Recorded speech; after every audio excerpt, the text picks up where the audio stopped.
I love December for a lot of reasons, but one of those reasons is that it is a natural time to reflect and imagine into what your next year can look like. But that strategic planning can be really hard or honestly even unhelpful when you don't have a deep clarity in your brand. Or, in other words, a clear understanding of what you do, who you do it for, why it's important, and the words to describe that, right? So, for this last podcast episode of the year, I am sharing the first episode of my Thought Leadership Clarity course, which is an 8-part audio course and an accompanying 35-page guidebook full of practices, exercises, and questions that are designed to help you get clear on your unique perspective, your vision, your stories, your potential partnerships, all of that. And then being able to translate all of that onto LinkedIn and beyond. So, my hope for you with this episode is that you gain momentum and not just from an external marketing perspective, but really starting with an internal sort of self actualization exercise, right? Because that's where visibility has to start. So, I want you to take a second and go to the link in the show notes and grab the guidebook that accompanies this first episode. That will be really helpful as you listen to the rest of the show. And just know that you can use code WINTER50 for 50% off this clarity course. And that's valid till December 31st. Because again, what better time to reflect and get clarity on how you want to show up and stand out as you stand up for your mission. Hey, I'm Tanya Bhattacharya, and you are listening to the Campfire Circle podcast. We are all about breaking down the boardroom table as the ultimate space of leadership, and instead replacing it with a campfire. Because that's where we share our stories. That's where we build warm community, and that is where there's always room. I'm building an impactful business in public through thought leadership, and I'm taking you behind the scenes all along the way. So if you want to stand out as you stand up for your mission, you are in the right place. When we talk about getting visible as a thought leader, as an approachable authority, as a go-to voice with unique perspectives that changes hearts and minds at scale, well, one of the deepest barriers we experience is our own belief in our ability to show up in this way. Are we enough? Are we too much? What will people think? And that response is not our fault. It is a systematically limited belief or part of ourself that was created as a protective response to the systems, situations, and circumstances we have lived through. And day by day, moment by moment, we can experience a different thought, belief, and action to serve as the change agent we have been called to be. We can build a strategy, both from an external marketing perspective and an internal healing perspective, to show up as the visionary leader we're working to embody. So throughout this Thought Leadership Clarity course, I will be sharing the practices, exercises, and questions that I have supported hundreds of social impact entrepreneurs and executives with to co-create and clarify their own thought leadership brand. And the exercises are also listed out in your accompanying guidebook for ease.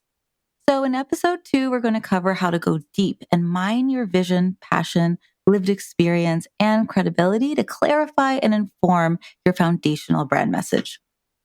In episode 3, we'll craft your origin story, one of your most powerful tools to attract the right people and build trust as you shape your shared vision for the future together.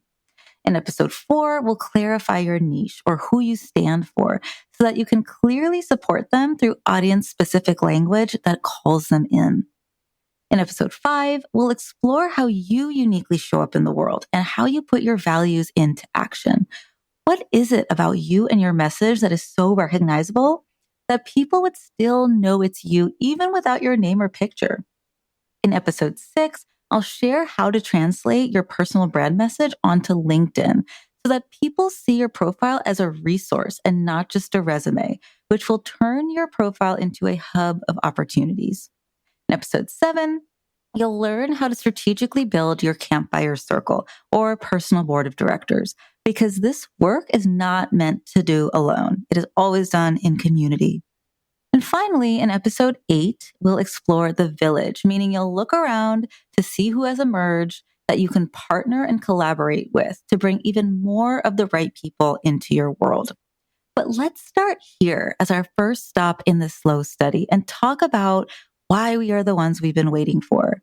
Because otherwise, as you shape your brand story or get crystal clear on the specific audience you stand for, or really do anything throughout this work, there'll be a deep block, a constriction, an internal voice that stops us. And I'll be honest with you, that voice will never completely go away, and that is okay.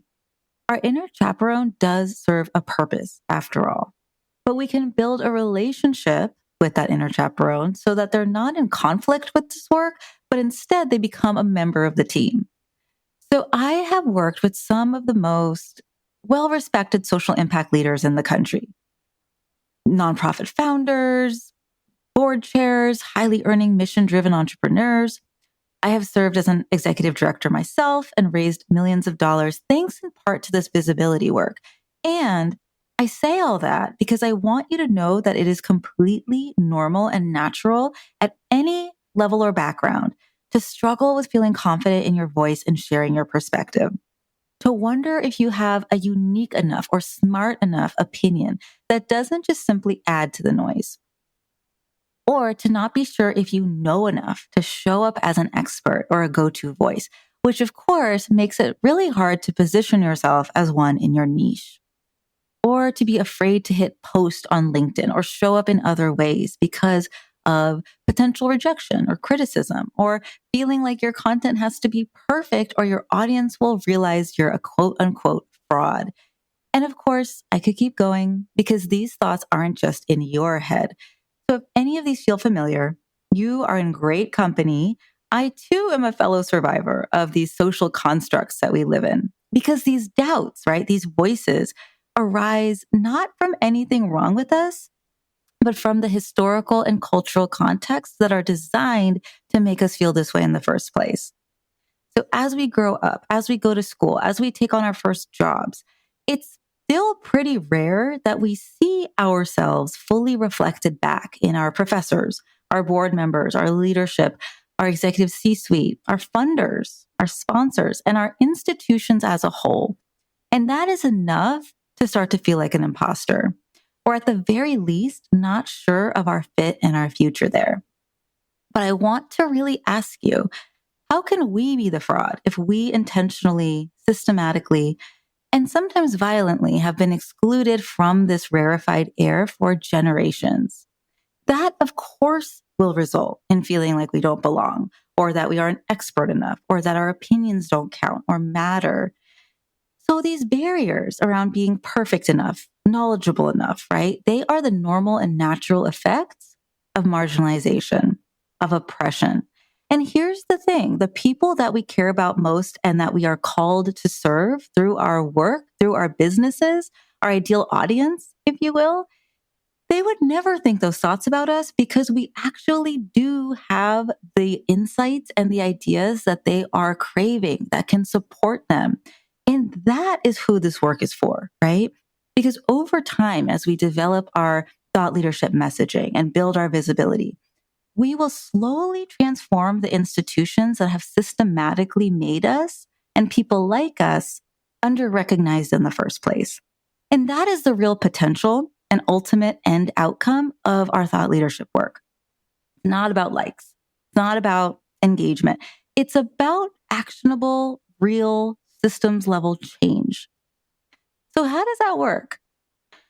Well, you are all about working at the heart of a specific and deeper problem that you are driven to transform. You're passionate about the people you stand for, and more than likely, you have some level of lived experience related to this problem too, right? Maybe you've lived through the problem that you now solve for, whether that is overwhelm, disorganization, invisibility, scarcity, right? The list goes on. You may be saying, wait a second, I'm not doing all that. I just help people implement systems in their business. Yes, you solve for disorganization and overwhelm. Or, hey, wait, I'm just a communication coach for EDs. Yeah, you solve for invisibility and maybe scarcity too. Like you solve a much deeper and bigger problem than you may currently give yourself credit for. And throughout this course, I will be asking you specific, pointed questions and leading you through actionable exercises to really dig deep and pull out your foundational thought leadership brand. And when you're ready, you can use your copy of the accompanying guidebook to scribble, to dream, to brain dump, whatever comes up for each question. Again, I'm just here as a guide. You are actually the one with the answers inside of you waiting to emerge. So, what is the problem you solve for? And once you've called that to mind, can you go one level deeper? What is the big root problem you solve for? Not just the way it may show up on a surface level, right? And this is important to hone in on because your work chips away at that big societal problem, right? If you've been focusing on the features and benefits of your offer, can you instead focus on the bigger problem that you solve and the end outcome that is possible for your people, not just for your current clients, but for the people out there who can become inspired by your words and rely on them to make a change in their lives, to move from pre-contemplation into action. But it's so hard to show up. I know. And it's because we haven't always been invited to the table or made to feel like we belong if we do make it there. And again, that's not a mistake. It's not a coincidence that the people committed to social change, to disrupting inequitable systems, to imagining a new way of doing things that we so often are overlooked and underrecognized. Because if the people like you who can uniquely disrupt the ways that things have always been done in your field, if you continue to second guess yourself and your own expertise, that would keep you from fully, publicly, and loudly building the strongest solutions to reimagine the future together for the better. And the powers that be who design the systems we live in now don't necessarily want that to happen. So again, it's not our fault that getting visible and showing up in our expertise is anxiety provoking or scary or feels impossible, because that is a natural response to the ways our society has been organized. Here's another moment for reflection. Who benefits from your silence, your invisibility, your best kept secretness? Who or what will continue to fester and grow stronger if you and people like you don't share your opinions and expertise? And if we flip that on its head, who could benefit from you sharing your opinions, thoughts, and expertise? Who could change their life as a result of hearing what you have learned through your blood, your sweat, your tears, yourself? Because when you share your perspective, the people who benefit from the ways that things have always been done are slightly knocked off their invisible pedestal. It nudges your niche and your community towards a more just future because they are nurtured into a new way of seeing things and doing things that was previously unattainable or invisible to them. And hear me, this work is not about being a savior or a martyr, because you become one voice in a mosaic of the community that you are building. You sharing your best, brave thinking helps others begin to do the same. And if you're thinking, Tanya, let's get real here. What is me putting myself out there really going to do? Like, this problem is so big, right? Addiction is so big. Homelessness is so big. The racial wealth gap in entrepreneurship is so big. Well, Adrienne Marie Brown says, patterns emerge wherever two or more social change agents are gathered. And this may be the most important element to understand, that what we practice at the small scale sets the patterns for the whole system. So thought leadership work is done in fractals. Us courageously sharing the wisdom contained in our lived experience is the strongest, most actionable tool towards large-scale change that any of us individually have, even if in the beginning we are sharing our thoughts with just one person. Even if one person is showing up in our LinkedIn comments saying, wow, I really felt that. Thank you. Because our authentic lived experiences reveal the things we have been socialized not to share.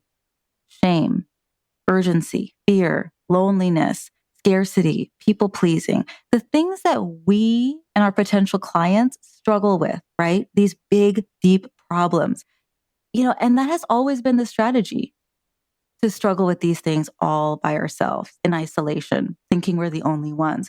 Because as we share our stories and realize that they are more alike than different, we move closer towards the just future that we are working towards together. We can link arms with the people who are finding us through our visibility, knowing that we're on the same team, facing forward towards a clear and unified vision. So, yes, us beginning to show up differently, embodying our values and living them out loud, sharing our truths and insights on LinkedIn and beyond, and building a community around that, that does move the needle in a big way over time. And we've got time. In most cases, there's no technical danger, right, that comes from sharing your wisdom as a coach, a consultant, a service provider, a social impact leader on LinkedIn. And yet there's still that very real block, which can show up in a variety of ways. Maybe it's a bodily response of butterflies in your stomach or heat on your face and chest when you get ready to post anything, enough so that you don't share anything, or you hit delete right away if enough people don't engage. Maybe there's specific voices that you hear that are trying to keep you in your quote unquote place where it's safe. And in the past, I've referred to this voice as an inner critic. But when I really stop to think about the role that this voice plays for us, this voice is not critical to be mean or harmful or cruel to us. It's actually a protective voice. Its whole job is to keep us safe. It has emerged as a natural protective response to the harmful and traumatic systems that we live in. And it acts as a chaperone that cares for our well-being and is just trying to care for us in the only way it knows how. And so these responses that we have to getting visible, to sharing our opinion, to showing up with our voice, right? They may be related to things that happened in our lifetime, like being the first or only in a boardroom, or growing up with a family that didn't know how to support us in the ways that we may have needed at the time. Or it could be a direct response to what our family lineage has gone through. And while getting visible or shooting our shot or, doing any of these visibility activities may not immediately seem related to the traumatic experiences that our ancestors have lived through, maybe even hundreds of years ago, it really is all connected because we are all connected. And these feelings we have are real and valid. And we can enter a new depth of self-expression and joy as we get to know and really acknowledge those feelings, those voices, those parts, and really our inner chaperone, right? Anytime you hear those voices, those warnings, when something is attempting to pull you back from taking a brave or big step related to your visibility, this next piece is an exercise you can pull out and do time and time again, because we are not trying to get rid of this voice.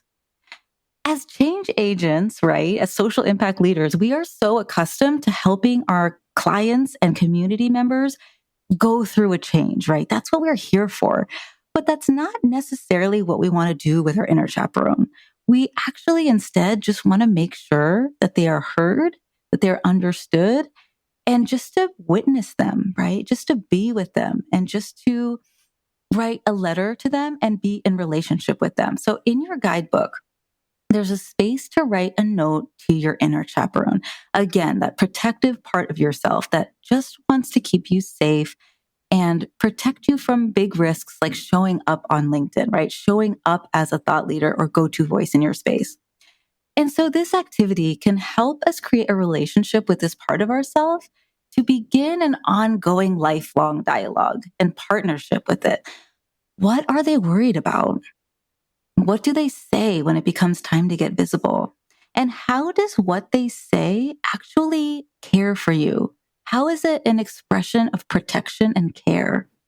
And what would your mentors, like your first beloved boss or an always encouraging family member, lovingly say to them if you could call them into the room, right? How can you appreciate this part of yourself and thank them for keeping you safe? How can you honor their wisdom? And how can you lovingly let them know why this is your time to show up and shine? Like, why now? Why is it important now for you to show up and get visible? And if this feels weird, good. Engage with the weirdness, right? Like, be in the mystery, like dance in the process, because now is the time.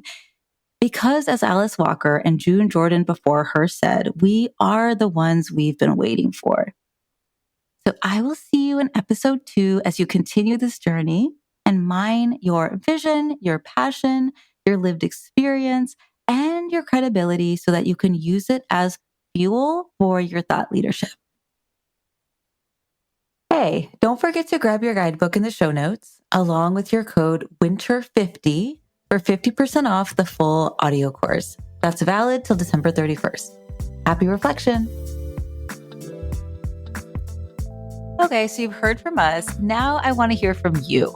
Leaving a review helps us so much in growing our reach and supporting more folks with this podcast. And even better, I would love for you to send me a note on LinkedIn with your takeaways from this episode. I cherish and respond to every message, so I can't wait to hear from you. And if you want to go even deeper, check out the show notes to take your next step.